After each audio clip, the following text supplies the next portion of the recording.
Hi, I'm Hazel Dukes, and you are watching the 85th Annual New York State Convention.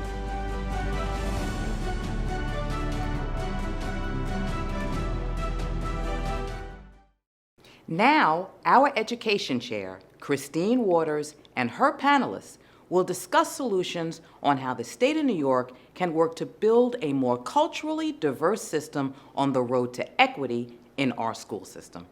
Take it away, Christine. Educational disparity was never more evident than when the pandemic hit last spring. New York has been working to improve conditions since then.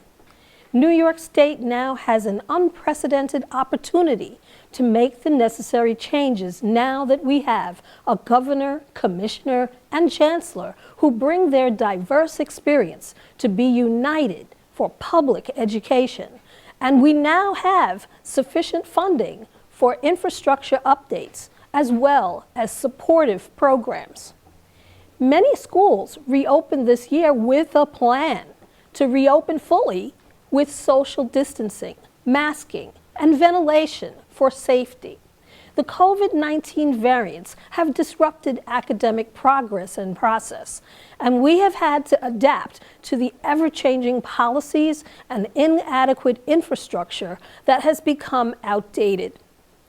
There are those who have attempted to derail the conversation with divisive dialogue. And in May of this year, the New York State Education Department issued a guide for diversity, equity, inclusion, a call to action for fighting forward to focus the conversation back toward creating a culturally diverse system for equity. And now, I would like to welcome our keynote speaker, New York State Chancellor Lester W. Young. I am both humbled and honored to speak with you today at the NAACP's 85th New York State Convention. The greatness of an organization can never be separated from the greatness of its leader. Your president, Dr. Hazel N. Dukes, is a tireless leader. And I'd also like to thank Education Chair Christine L. Waters for organizing today's session. Additionally, I would like to recognize the many distinguished speakers and panelists that you will hear from. The theme of the convention, Always Fighting Forward, is one that resonates deeply. One of this organization's founders, W.E.B. Du Bois, stated, "The right to learn is undoubtedly the most fundamental, and we should fight to the last ditch to maintain the right to learn." One of the keys to a successful future is access to a high-quality education.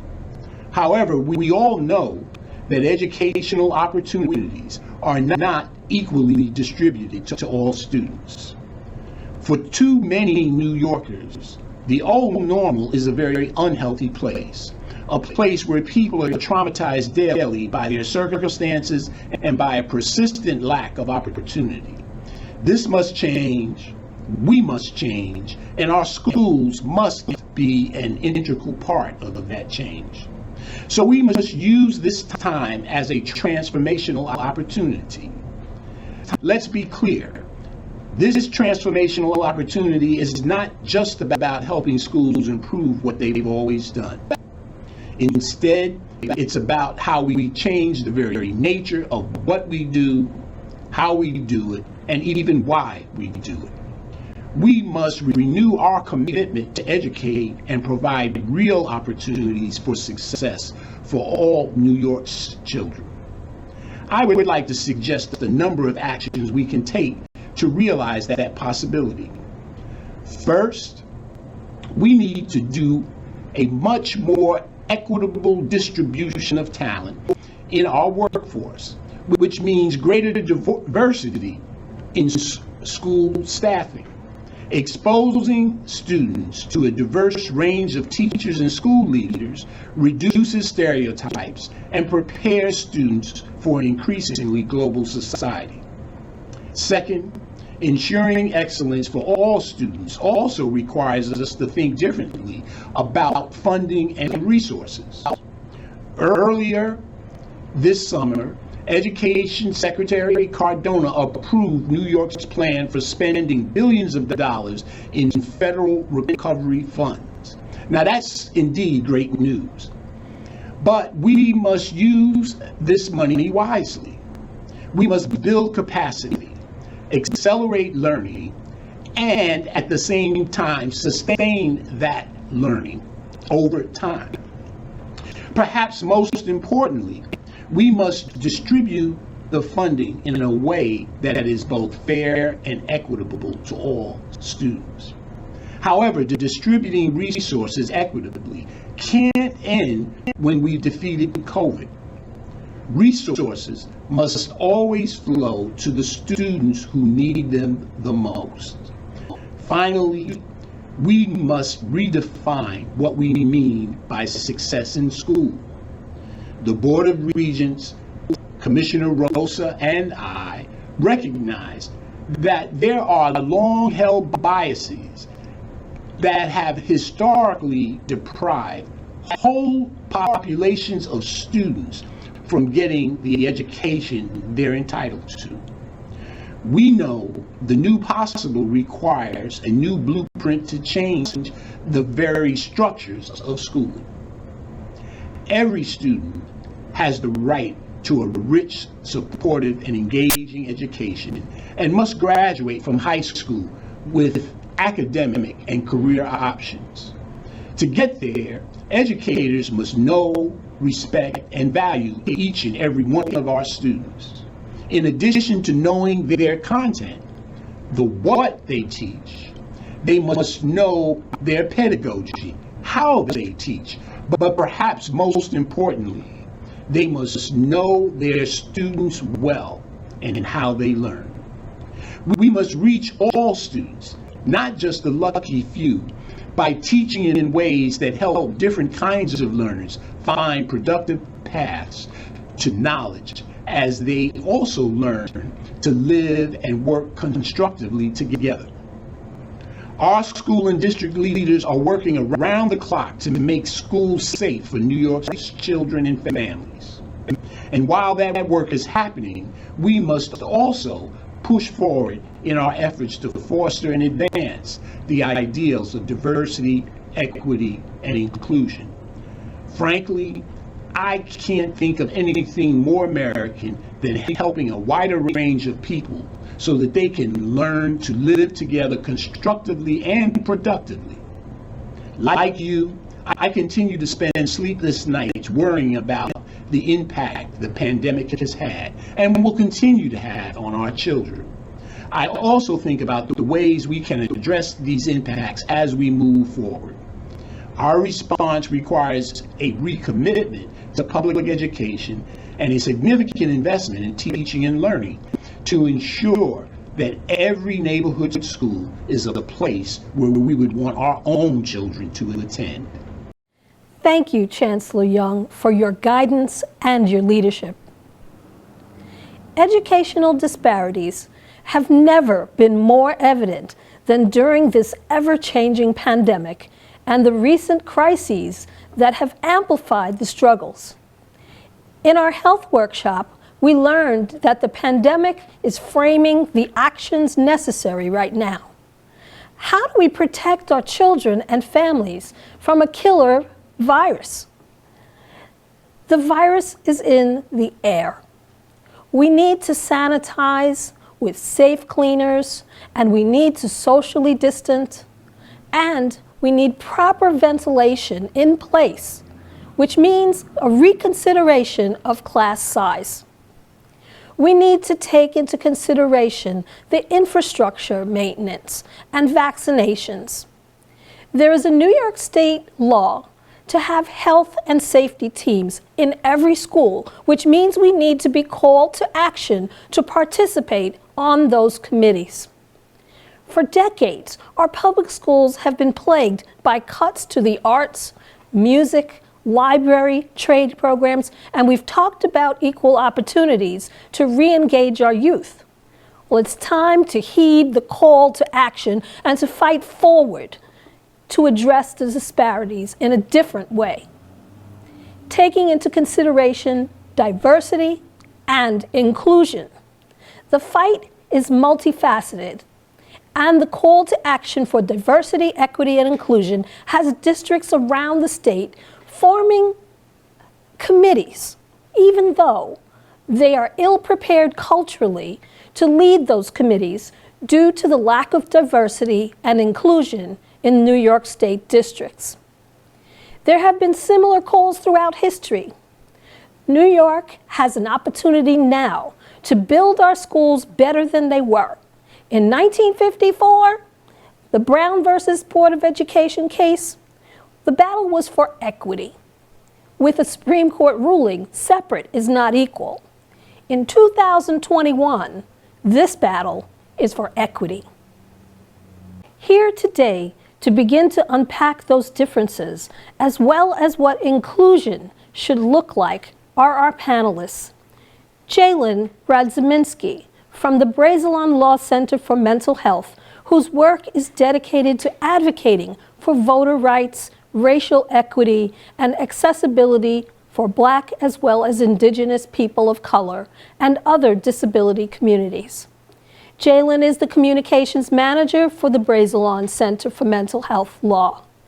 It was the center that established the Americans with Disabilities Act to be included in civil rights. We also have Kendra Conejo Munoz, who was born and raised in the immigrant enclave of Brentwood, New York. She is the daughter of immigrants from El Salvador and a graduate of Brown University. After college, Kendra worked as a labor organizer for 5 years, first with the AFL-CIO in Washington, D.C., and then with the United for Respect in Miami, Florida. And she is now the lead Youth Power Project organizer to Make the Road New York. Kendra wakes up every day energized to make a small contribution to our vast movement. And Dr. Harris. Dr. Harris is a retired school deputy superintendent whose notable work on disproportionality, access, and equity have been recognized locally, regionally, and nationally.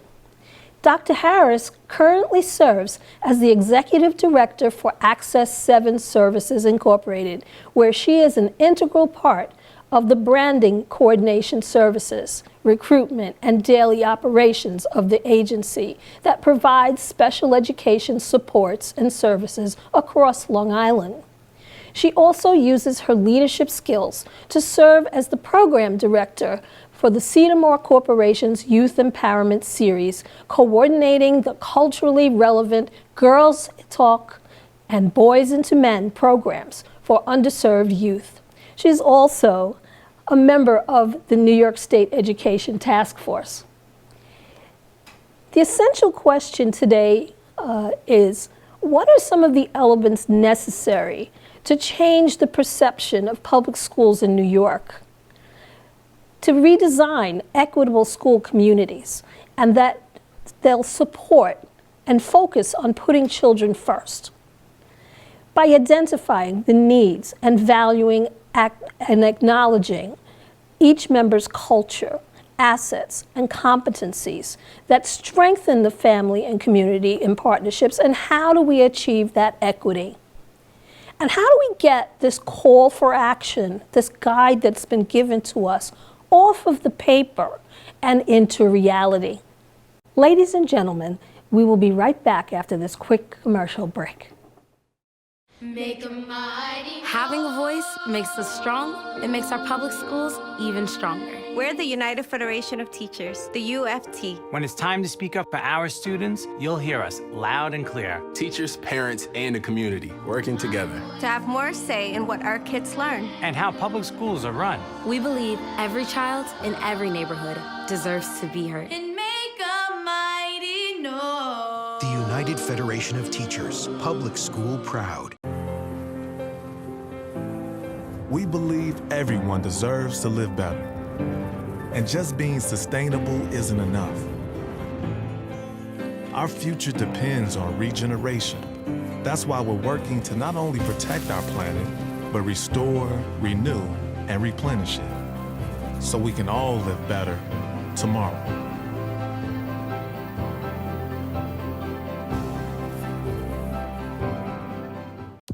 When others feared what was to come, you saw a sliver of light, opportunity. And while some tried to go back, you're going all in, rethinking, reinventing, smashing through new barriers and old fears.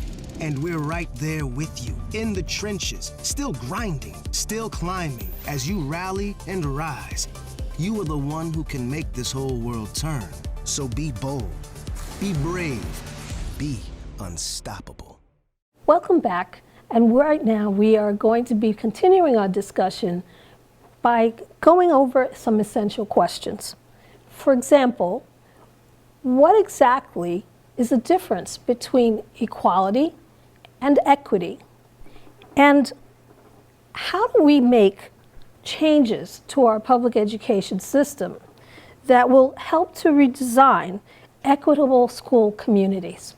And I'd like to reintroduce Dr. Harris to talk about this. Well, thank you. Thank you, and thank you, Christine.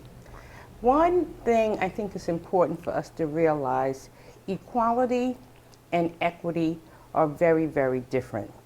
That's why I like this graphic so much that we're about to show. Not every youngster, student, or person needs the same thing.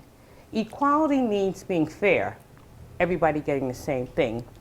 Equity means everyone gets what they need.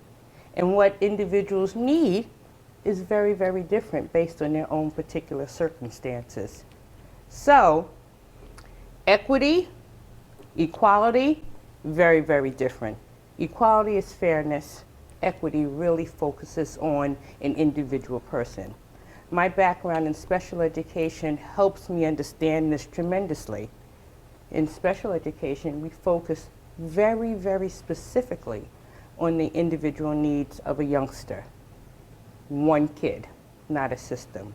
So equity is just about one person, or one school, one building, one district, being able to have what they need to provide outstanding services and supports to youngsters. What do you think, Kendra? Well, I agree with that completely. Number one, thank you, Dr. Harris, and thank you, Christine. I would say one way to make sure we have an equitable education for all of our students is, number one, making sure they're in the classroom. I think New York State often focuses harsh disciplinary punishments as the go-to, and we know that young people need to be in the classroom. So we at Make the Road New York and the Youth Power Project, specifically where I work with our young people across New York State, we are fighting for a bill called the Solutions Not Suspensions Bill.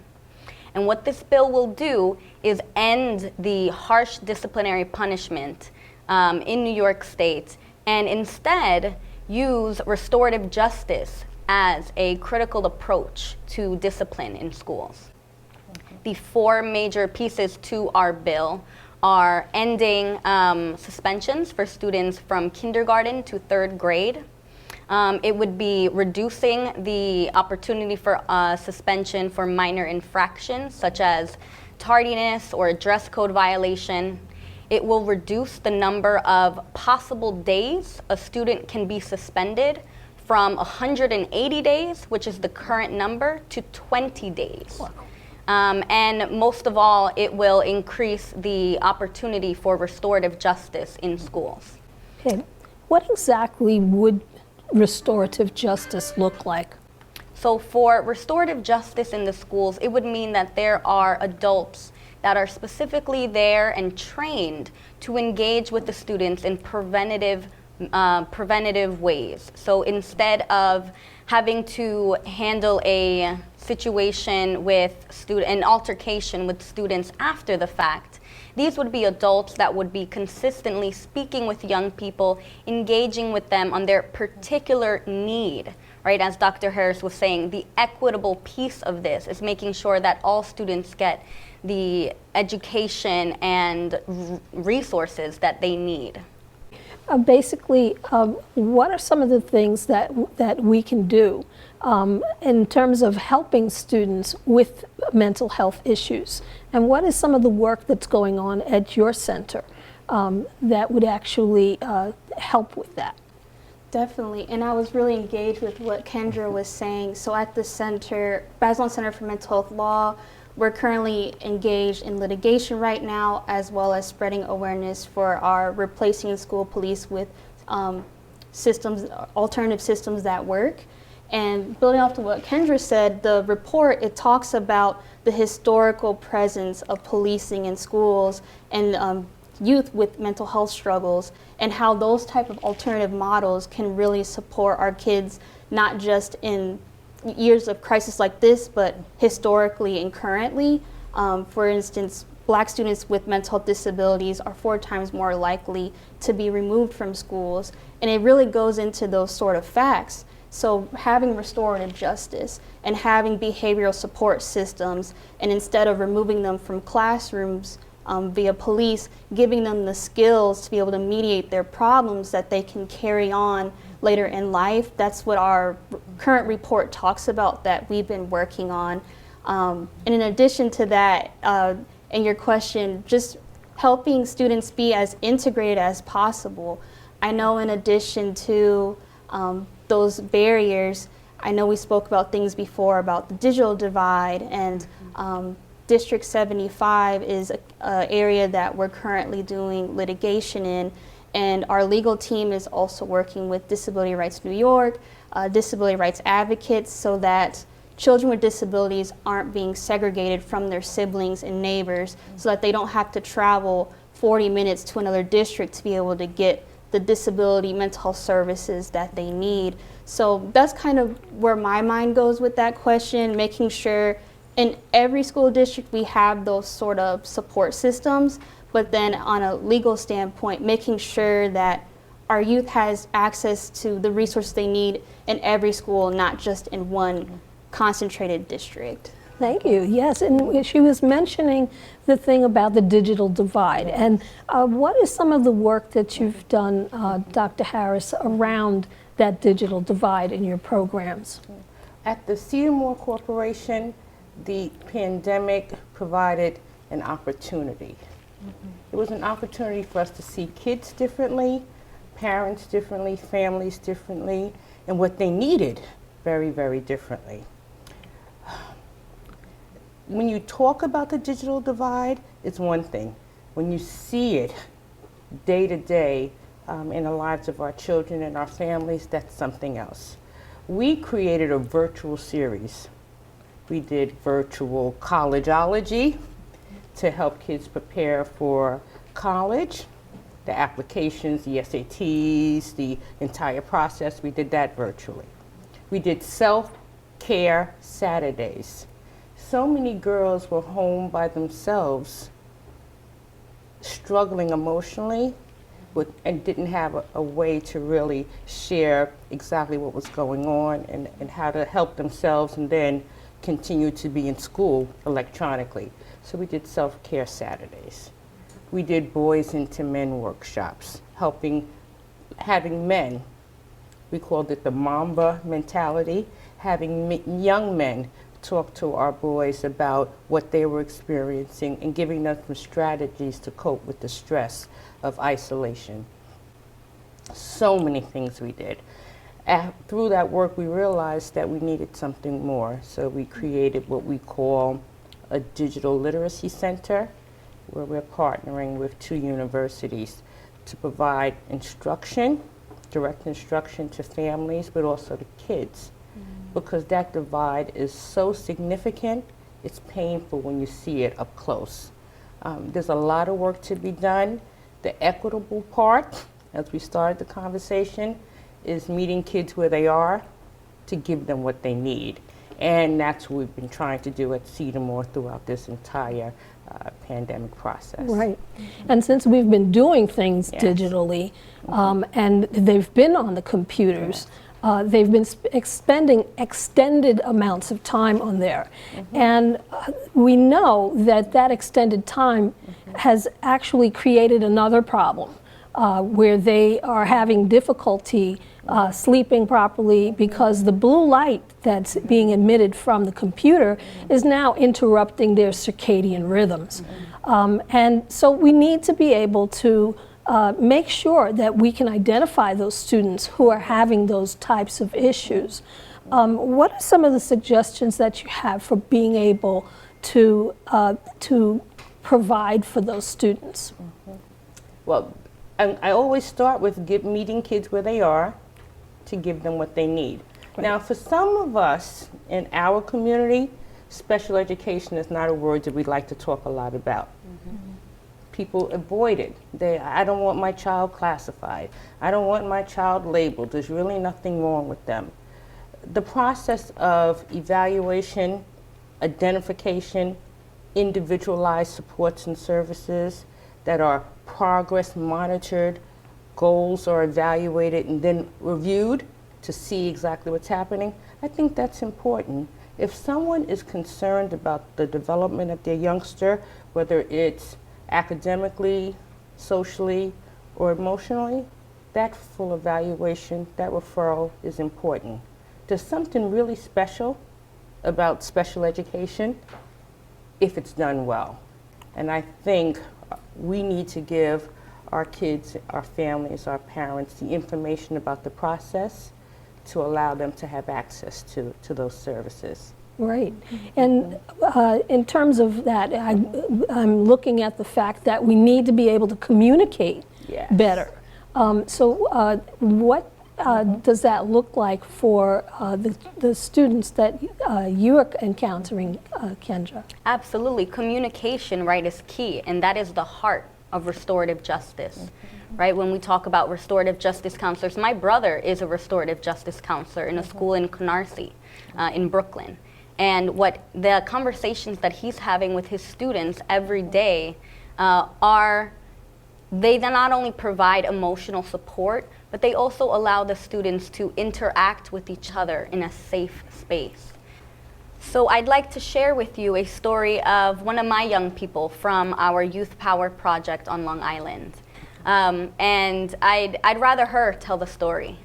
You can see the video right here.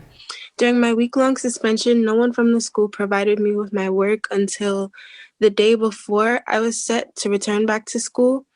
They basically just kicked me out of my school, and I didn't really feel like they cared about me at all. Also, my suspension didn't solve the main issue. It left me behind with all the other students.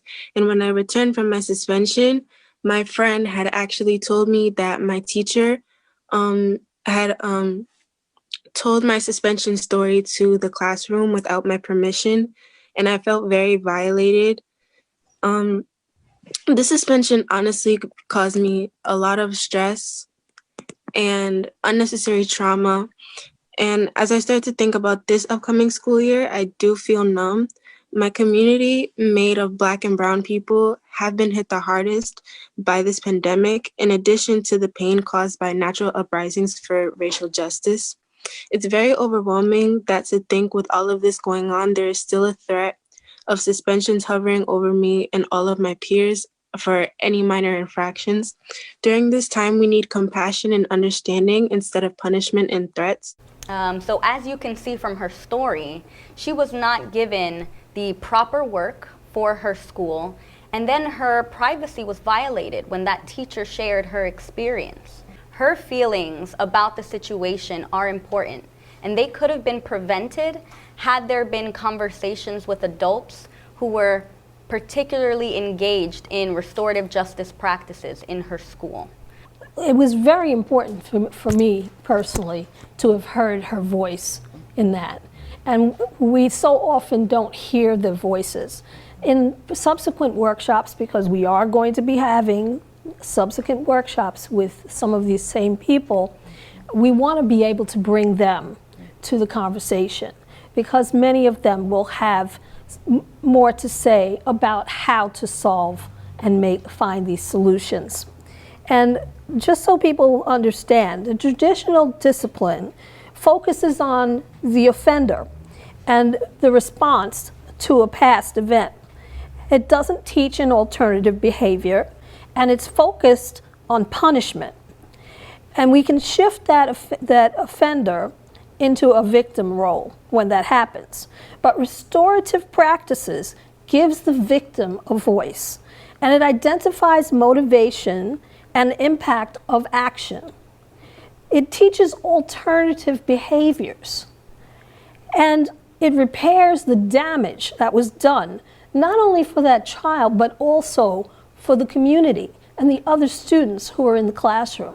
So as a state, we need to move towards more training in these restorative practices.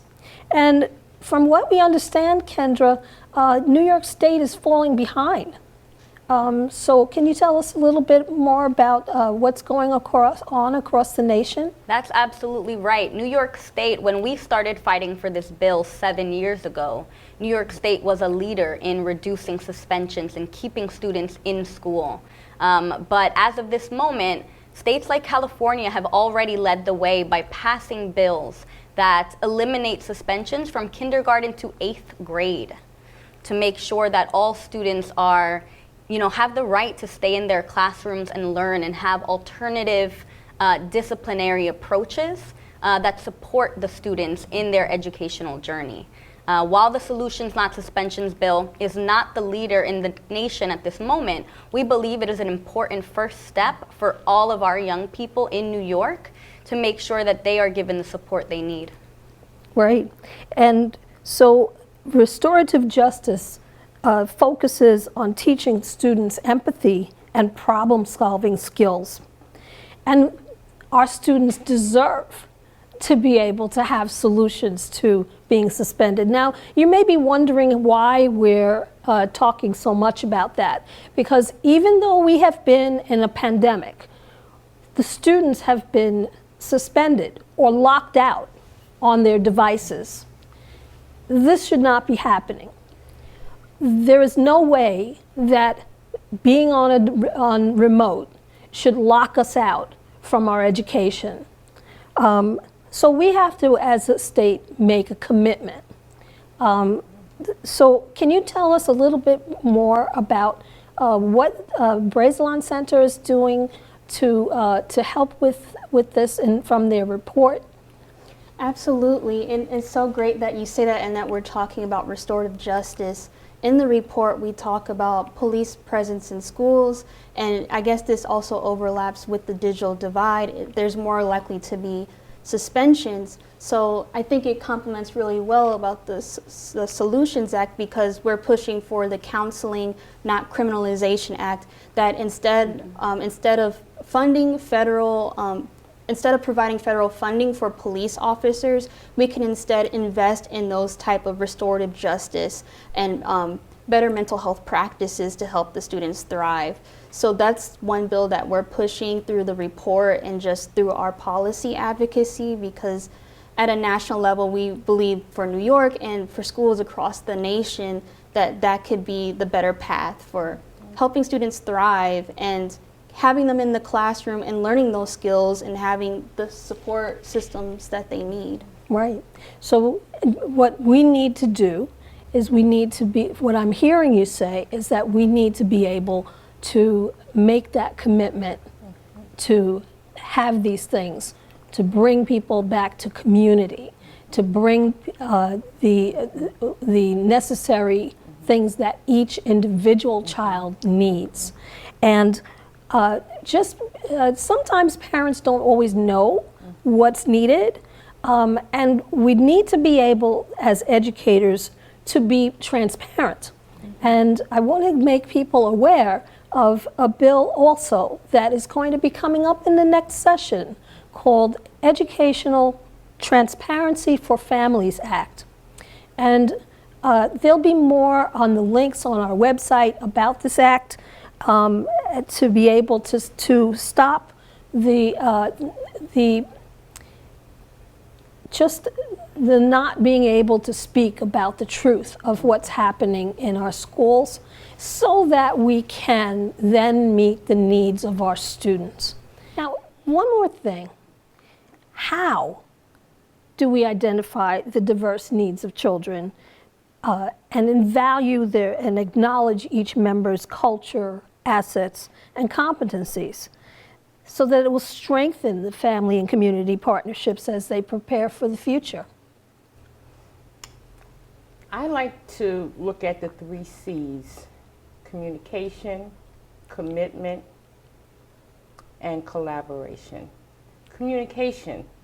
Communication means everyone has to have a voice at the table, and you have to be willing to hear.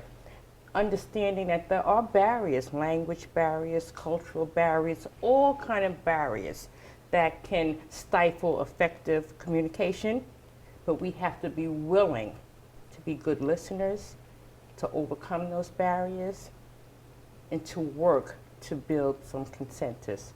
I like Jay-Z's example when he says, "I'm not a businessman, I'm a businessman."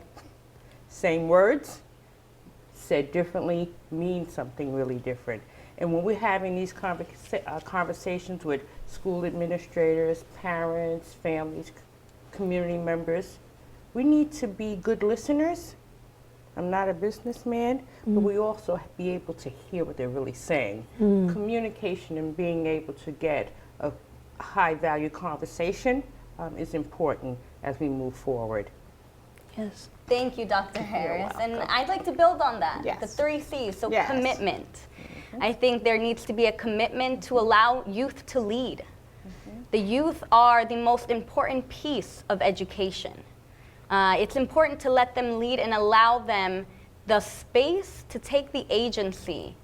So for example, our youth leaders are the ones lobbying our elected officials to share with the elected officials their experiences in schools and why they want to pass the Solutions Not Suspensions bill this legislative session.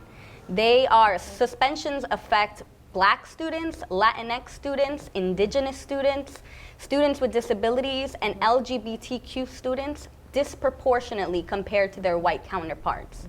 And we need an end to suspensions. We need solutions for our young people. And to follow the trend, I guess I'll talk about collaboration. The Bazelon Center, we do a lot of communication. We use litigation to force that commitment at times, but that's not going to happen unless we collaborate together. So legal professionals, with policy experts, with the youth that are directly impacted, even amongst our communities, the Black community, making sure that we collaborate with the disability and mental health movements, right? Because like you said, it affects all of us. So if we aren't collaborating at every systemic and interpersonal level, we're not going to get the change that we need to see to fight forward. So I strongly forward those 3 C's. Well, thank you very much. I would like to reiterate some of the things that you just said. For people who are willing to collaborate for our youth, in our youth and college division, for example, to be able to connect all kids in the Dr. Hazel N. Dukes project initiative, to be able to find opportunities, self-esteem, knowledge, and their purpose. And so I would like to thank you for all coming today for this discussion. And we're going to be continuing these discussions in the months to come, and also on the question and answer period following this message. Now, our panelists will present a live Q&A. Well, thank you very much, Christine. And now I'm going to turn it over to our New York State Education Chair so that she can facilitate some Q&As. Christine, lots of comments and questions in the chat. I'll leave it up to you. Thank you so much, Tracy. And thank you to all of my panelists who are here with us today to answer some of the questions. And thank you for the state conference for engaging in asking the questions. There was a call to action, and one of the questions that keeps coming up and has been restated in very many different ways in the chat is, how can we ensure that districts are engaged in preparing their parents and their employees in understanding culturally responsive teaching and not confuse it with critical race theory? How do we get this information across to people? And what is being done in this area to make sure that the people who are teaching are actually people who are equipped to teach the culturally responsive curriculum?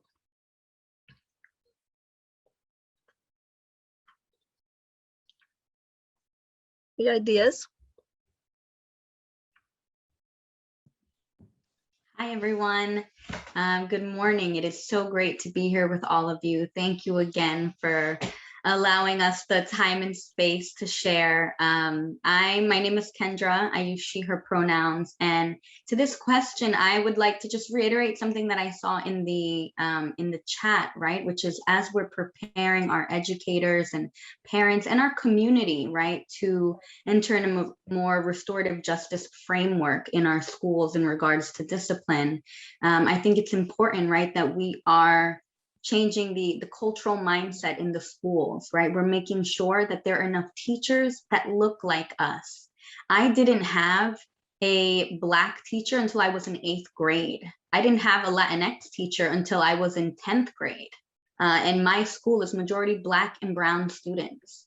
And I think it's really important to make sure that the teachers who are in our classrooms every day, and the administrators, right, and the people making the decisions in the district's administration also reflect the school's population. So I think that's a really important piece of this, because we know that without changing those dynamics, we are going to keep continuing this repetitive notion of, criminalizing young Black and brown students. And I will pass it to one of my fellow panelists if you wanted to add anything. Hi, this is Jalen. I go by she, they pronouns, and just really grateful to be here. And yeah, just building off of what Kendra shared, I didn't have a Black man teacher until I went to college, actually, in my personal experience. And similar to what the last panel mentioned about critical race theory, the curriculum that I had, there were no Afrocentrics books. There's a lot of historical erasure. And I think we have to really prioritize people representing us.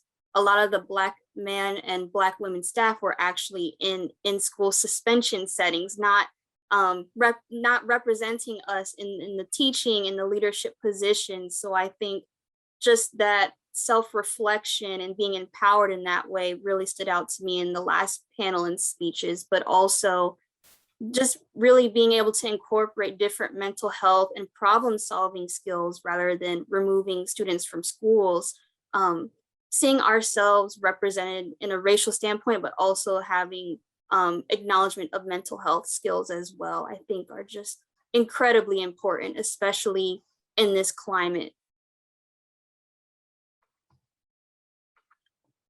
Okay, thank you. Mr. Dexter Hedgepeth is here with us in place of Jackie Harris.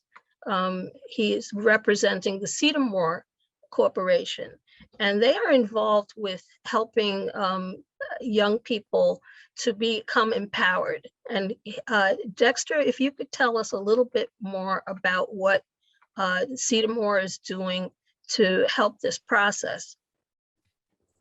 Absolutely. Thank you for having me. And it's an honor to fill in for Dr. Harris and to be with you all this morning. The Cedarmore Corporation is what really Dr. Harris summed up in her video. It's meeting the kids where they are and seeing what those needs are. And that's how the Cedarmore Corporation was started and developed back in 1996 with Bishop Frank Otha White, when there was a lot of gang activities, when there was a lot of different things happening on the street. He decided to start a basketball tournament at the Martin Luther King Park in Freeport.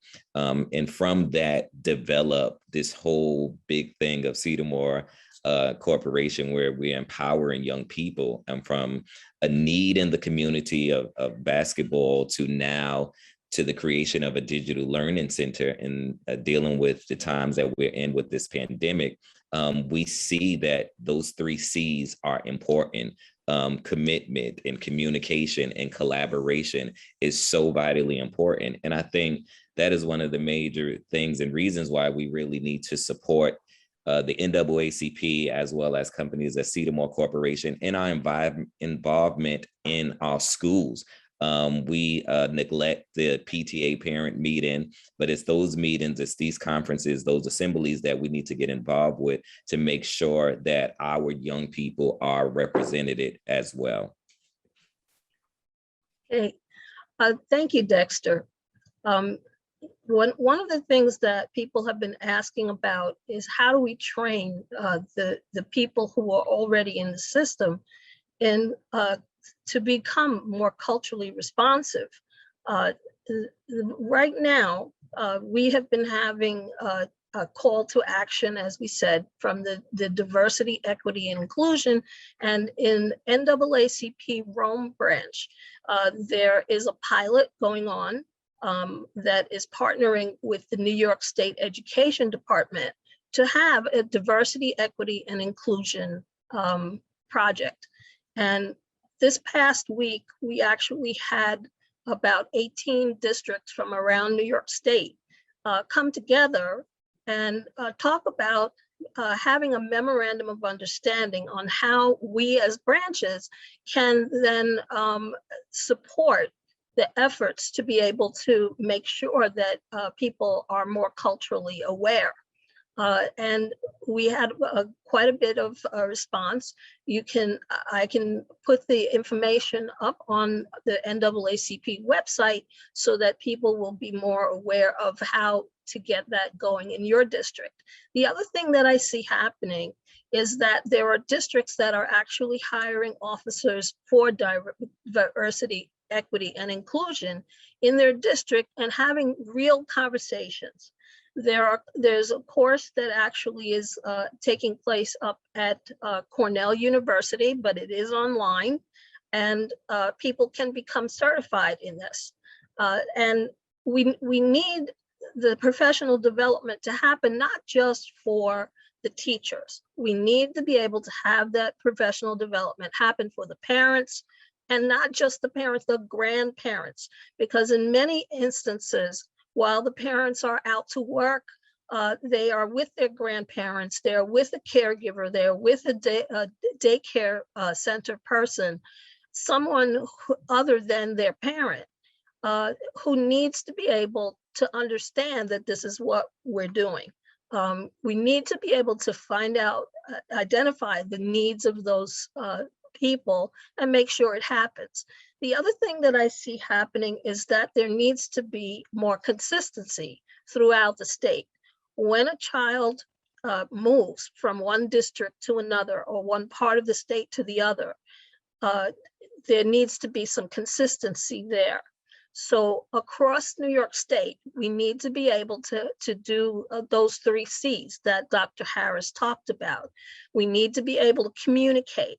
We need to be able to basically collaborate. And we need to be able to just plain get it out there and be honest and have our dialogue, so that when people are talking with each other rather than over each other, we need to be able to learn how to listen better. So what can we do in terms of being able to make sure that the interview process is fair?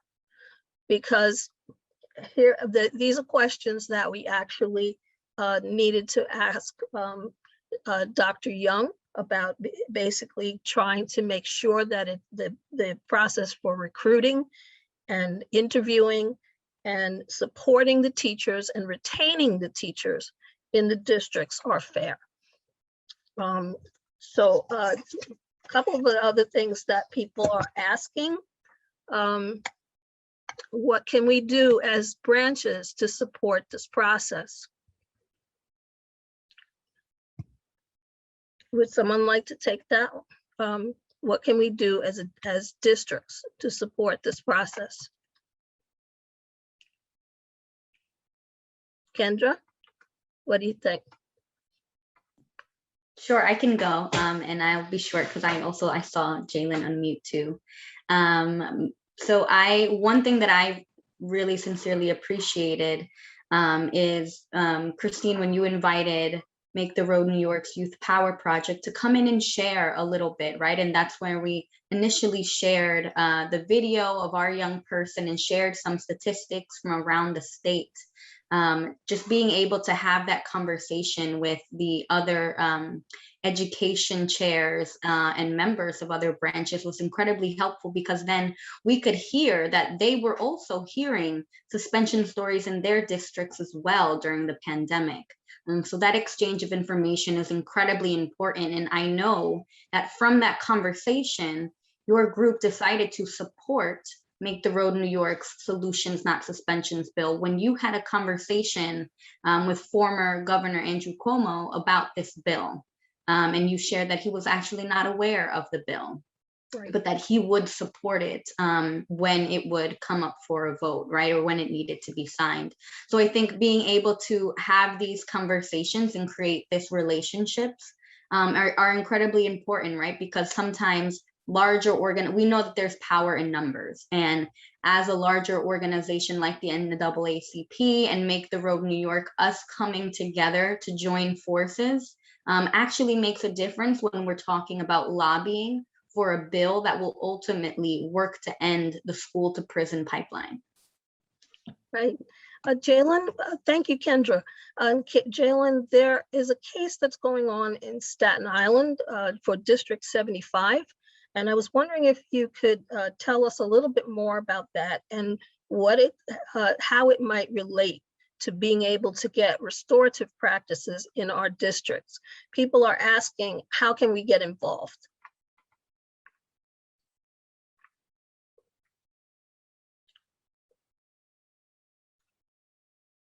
You're muted.